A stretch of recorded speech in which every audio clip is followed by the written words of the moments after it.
Tall, dark, and handsome. Siya na ba ang sinasabing perfect example ng TDH ni ex-PBB housemate Shuvi Etrata?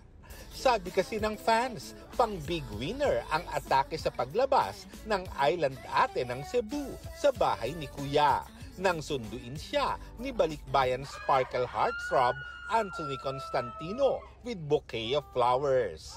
Say tuloy ni Ma'am Clarice de Guzman,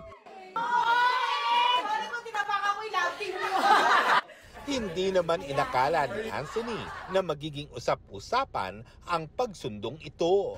Great to have the buzz and everything, but my intention was just to be there to really support Shuvi and Ate Clarice as well, as it was like an unexpected eviction.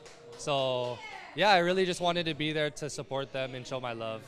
Ikinagulat ni Anthony ang lalo pang pagdami ng mga sumusuportang netizens. It's great always to be known, so hopefully I'm able to use my platform for something great. I love the fans, love all the fans, of course.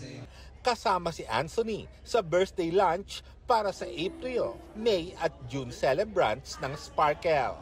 Naroon ang iba pang kasamahan niyang Sparkle stars tulad nina Faith Da Silva, Sandro Mulak, Sean Besagas, Ashley Rivera, Sky Chua at 4 sa Cloud 7 members na sina Johan, Cairo, PJ at Fian. Happy birthday to all our celebrants, and I love that this opportunity makes them have a bonding experience. Lumalakas yung friendship nila, yung feeling of family, not just amongst themselves but also with the Sparkle staff.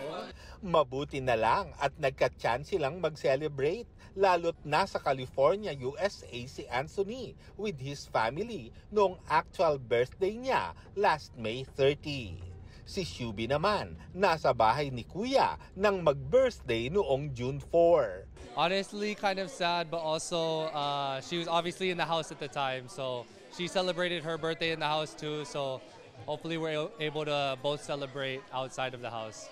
Pero handa na ba siyang gumawa ng show sa GMA kasama si Shuvi? Oh, yes, of course. I think I've gotten many comments from the fans. I don't know, they would love to see that, so whatever the fans want, whatever Shuvi wants, is something that I want, of course.